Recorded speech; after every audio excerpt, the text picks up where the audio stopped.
కేతిరెడ్డి గారే గాని ఇంకెవరే గాని ఎవరైతే మాట్లాడుతున్నారో కాంగ్రెస్ ప్రభుత్వానికి సినిమా రంగానికి ఎలాంటి గొడవలు లేవు, గొడవలు సృష్టించాలని ప్రయత్నం చేస్తున్నారు.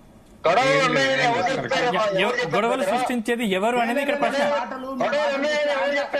సతీష్ గారు వినండి, నేను ఒకటే వాళ్ళు ముఖ్యమంత్రి వినండి, రేపు ప్రభుత్వాన్ని ఆ నిర్మాతలు అందరూ కూడా వాళ్ళ అసోసియేషన్ వాళ్ళకి కలుస్తుంది.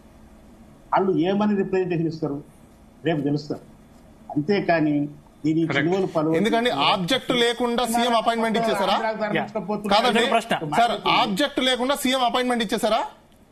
ఎందుకేరండి? ఖచ్చితంగా నేను అడుగుతాను, ఇస్తారా? ఇప్పుడు నేను అడుగుతాను, ఇస్తారా? అలాంటప్పుడు ప్రతి సామాన్య కార్యకర్త సీఎం అపాయింట్మెంట్ ఇవ్వాలి అంటే ఏదో ఒక అంశం ఉండాలి, ఏదో ఒక ఆబ్జెక్ట్ ఉండాలి, ఏదో ఒక పర్పస్ ఉండాలి.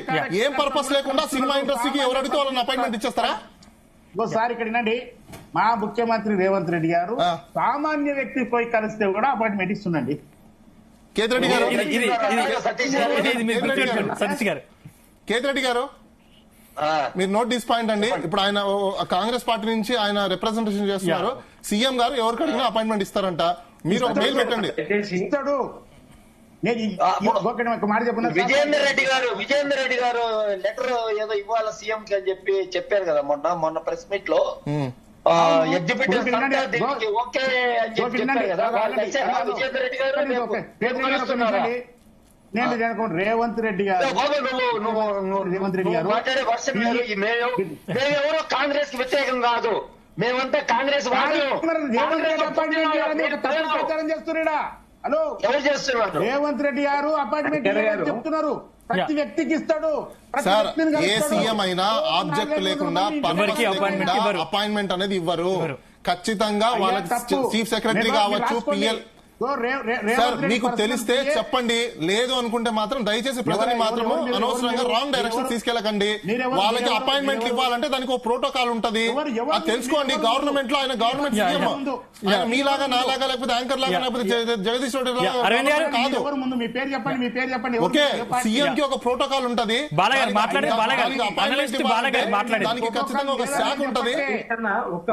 లేదని చెప్పట్లే, దెన్ ప్రోటోకాల్ ఉంది సార్. మరి ఆ ప్రోటోకాల్ లో ఖచ్చితంగా వాళ్ళ అంశాలు చెప్పే ఉంటారు, చెప్పకుండా ఉండరు. గోకిడినండి, సినిమా రంగం ఎవరొచ్చినా లేకపోతే సామాన్యుడు తన సమస్యను తీసుకొచ్చి ముందు పెట్టినా మన సార్, నేను అదే సార్ నేను కూడా అంటున్నాను. ఒక ఆబ్జెక్ట్ అనేది ఉంటది, కలవడానికి ఒక ఆబ్జెక్ట్ ఉంటది. సతీష్ అన్న చెప్పండి అన్న, నేను కర్ణే అరవింద్ మాట్లాడుతా ఉన్నా. నేను ఒక మాట మీ నుంచి నేను ఒక అప్పీల్ అంటే నా విజ్ఞప్తి అన్న, దయచేసి తెలంగాణ రాష్ట్రంలో ఏం జరుగుతున్నది అనేటువంటి విషయాన్ని ప్రతి ఒక్కరిని ఆ ప్యానెల్లో ఉన్నటువంటి మీకు కూడా ప్రతి ఒక్కరికి తెలుసు. గుప్పించి బోరు దుంకుతుంటే ఒకటన్నా మరి సిక్కగా వార్తలేదు. చెరువుల తెలంగాణ దయచేసి ఒక్క నిమిషం ఆగండి. కేసీఆర్ గారిని బట్టి 10 సంవత్సరాలు తెలంగాణ ఉద్యమంలో పనిచేసిన నేను, ఎస్సీసీఎల్ స్టేట్ ప్రెసిడెంట్ గా పనిచేసిన, దళిత పాలసీ నిర్మాణం చేసినప్పుడు దానికి చైర్మన్ నేను. అయ్యా, నీవు కేసీఆర్ గారి దేవుడు, నువ్వు నొక్కు. కేటీఆర్ నీకు దేవుడు, ఆలోచించండి. సీఎం పక్కన పెట్టండి సార్, గవర్నమెంట్ ఆఫీసర్ లో మీరు ఒక క్యాడర్ వ్యక్తిని పైనుంచి కలవాలంటే కూడా వాళ్ళు ఖచ్చితంగా మనం చీటీ రాసి అపాయింట్మెంట్ అక్కడ పక్కన పెట్టండి. మీరు ఒక ఆఫీస్కి వెళ్ళి ఒక ఆఫీస్ ఛాంబర్ దగ్గర నిల్చుకొని, గవర్నమెంట్ ఆఫీస్ ఛాంబర్ దగ్గర నిల్చుకొని మంత్రులకు ఎమ్మెల్యేలకు కూడా అపాయింట్మెంట్ దొరకని కలవాలి అంటే చీటీలో రాసి ఇవ్వాలి. మీరెవరు, మీ పేరేంటి, ఊరేంటి, ఆబ్జెక్ట్ ఏంటి ఇస్తే గానీ మీకు పిలవరు. అలాంటి ముఖ్యమంత్రి గారిని కలవడానికి రేపు అపాయింట్మెంట్ ఇచ్చారు అంటే దేనికోసం ఇచ్చారు, ఎందుకు కలుస్తున్నారు, ఏంటనేది ఖచ్చితంగా అంశం ఉంటది.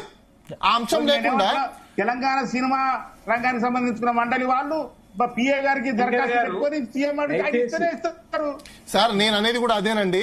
వాళ్ళు దరఖాస్తు